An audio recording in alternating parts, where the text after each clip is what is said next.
Welcome back to the Dungeon Master's Corner. Today, we're going to reflect on the morality of meta-knowledge and meat. Specific meat. Very specific meat. Welcome back to another DM's Corner. My name is Brian. I'm Nicole. And we are here to tell you about our good friend, Vega. Our good druid friend who we learned is a cannibal. And we learned that through several different interactions.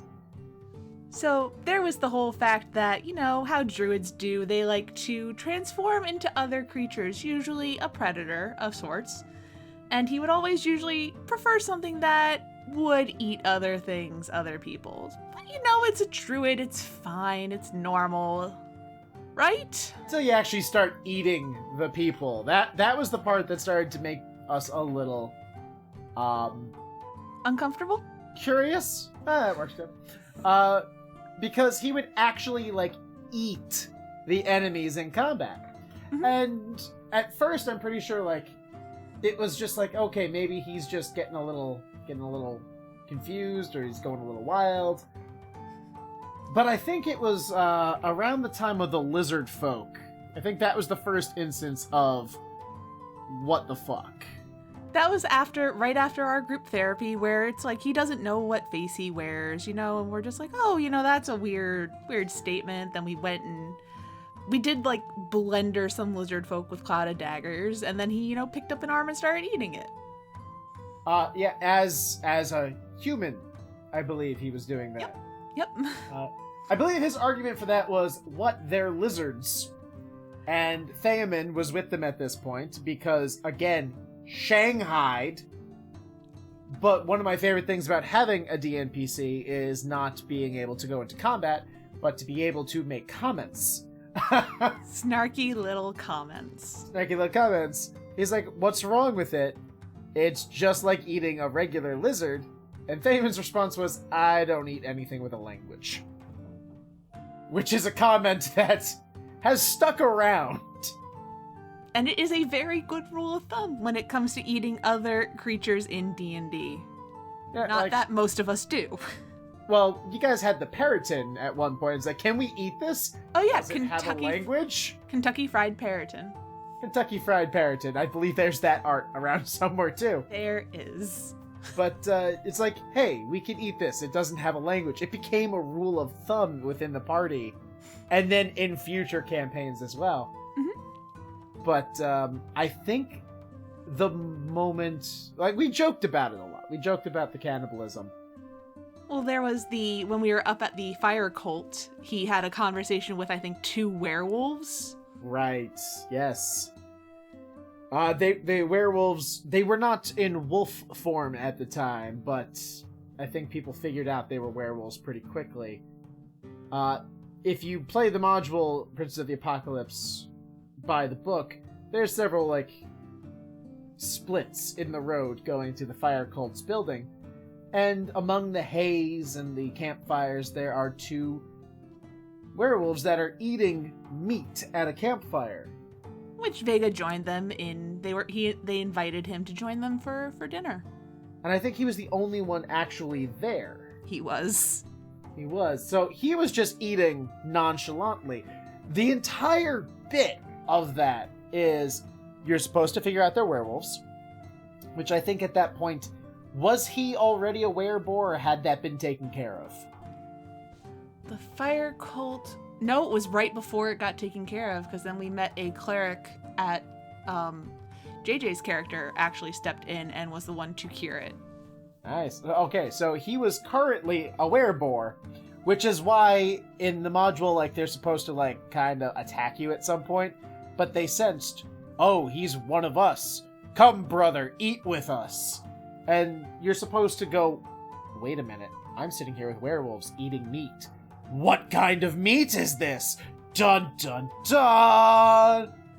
But even though the thought crossed his mind, there was nothing.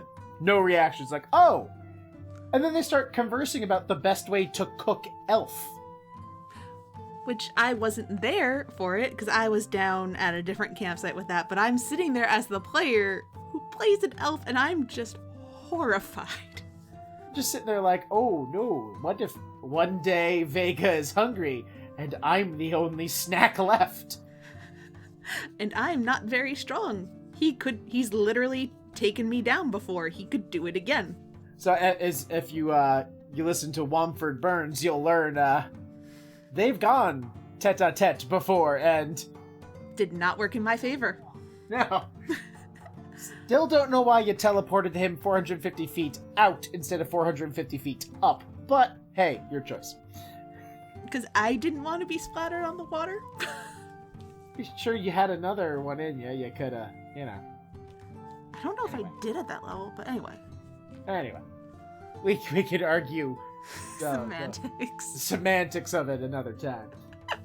But that was another moment of like, yeah. But it was just a joke. It was fine. He wouldn't actually eat any of us. And then we went to Tomoe-chan. Yeah, so Tomoe-chan is a dungeon. It's a classic dungeon that was in the Yawning Portal module that you could pick up. And I picked it up a while back, mostly because I have a love-hate relationship with the Tomb of Horrors, and I really just wanted to see what 5Es looked like. But then I was like, oh, Mega Dungeon. This is a good way for them to meet Tazel, who was our friend Carly's character that was brought in at that point. And this was right before Vega's egress, which was probably partially due to health concerns and time constraints. But it also, there was a lot with this character that was hard to reconcile, because this was a problem that he actually he addressed with me out of character at a different time. I'm not sure if I told you this part. I don't know if I remember this. So within Tomoe-chan, there are these vases or urns or something, and he knocked one over. Like, he bumped into it, and I'm like, alright, it falls and it breaks. And there was a heart inside of it. And he goes, ooh, picks it up, and just eats it. Just shoves it in his mouth. We'd already been going through this dungeon for a few sessions, and we were all just tired and stressed and horrified by what we were seeing. And then he eats the heart. Now, out of character, I didn't know why he did it yet. He told me after the fact. But in character, there was no reason. There is no rhyme or reason to what he did. And I, as the DM, am sitting there going, I don't know. I got nothing here. And so within character, it was a pretty uncomfortable moment for a lot of people. Like, we had all thought, the cannibalism was a joke. Because yes, he ate lizard folk, which do have a language, but this is the first time, seeing, that kind of thing. This was a humanoid heart. It was obviously humanoid. So, out of character, he tells me at another time that he had either been run through Tomoe-chan, or he had read Tomoe-chan, or he had run Tomoe-chan, because he's also a dungeon master. And he knew, meta-knowledge, that eating the heart gives him the language of the serpent people that built the dungeon. So I'm sitting there, and now I'm not completely opposed to meta-knowledge, if it makes sense in-game for you to do it. So it's kind of like my rule for whenever you guys multi-class. Mm-hmm. If there's a reason for it, that's fine. Yeah, if there's a story reason, you can do whatever you want. If there's no story reason, come up with something. Because I don't want it like, hey, I'm a ranger, but rangers suck after level 11, so I'm going to dip into rogue. Why? Aside from mechanics. Yeah, aside from mechanics, why? Like our friend Matt, who is on the podcast with us, he had Frederick. Oh my god, Frederick. He was a wood elf ranger, and Matt wanted to go into rogue, and it made perfect sense for him to go into rogue because Matt's character was a finance guy. He was a money guy, and he was starting a business. And it's like, all right, so you learned the land, and now you're learning how to wheel and deal in politics and crime, and so a rogue makes perfect sense. But the only reason for eating the heart was meta-knowledge that none of the rest of us had. I was not experienced at this point running mega dungeons. Ironic, considering Prince of the Apocalypse is a giant mega dungeon. I understand that now, but we wrote a lot of stuff out of the dungeons and did not actually spend a lot of time in them. So I didn't know what the heart did. He had to send me a private message in Discord to tell me. And like, oh, I get it. Here's the problem. None of them knew that ahead of time. Your character would have no reason to know that ahead of time. We just saw you eat a heart, a humanoid heart, while we're all stressed and terrified, and thought cannibalism was just a joke. So now deal with that. And that's the thing. He had to deal with that in character.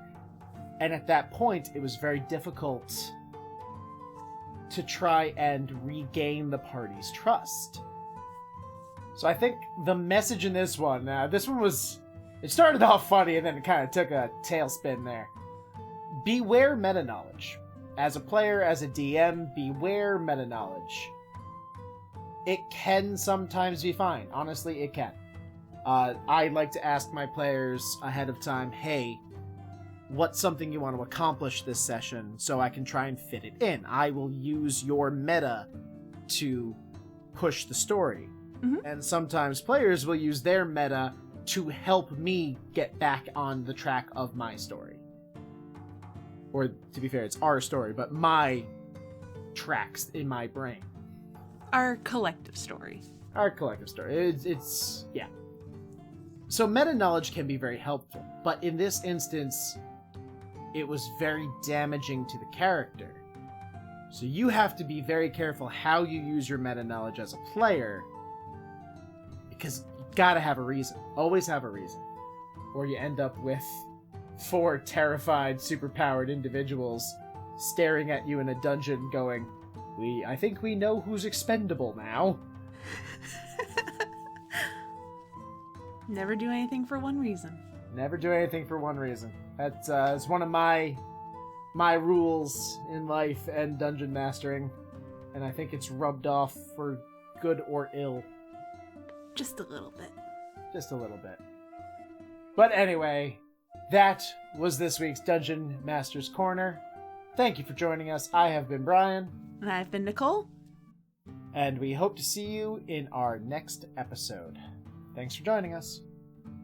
If you'd like to support us, please visit our Patreon at patreon.com/reliablychaotic. Mystery meat don't pay for itself.